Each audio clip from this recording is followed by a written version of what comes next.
Hello mga Lods, welcome to my vlog. Nandito tayo ngayon sa tabing dagat ng Karaskal. At makikita natin dito yung mga mining site.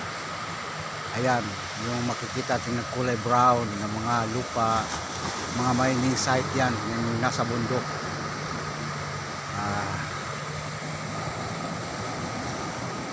Ito ang kanilang tabing dagat. Baybayin, ito. Parang beach na rin. Yan.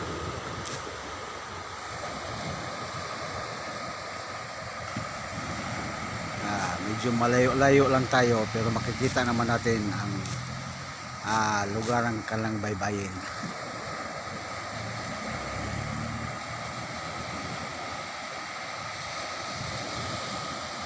Ayan, maalon.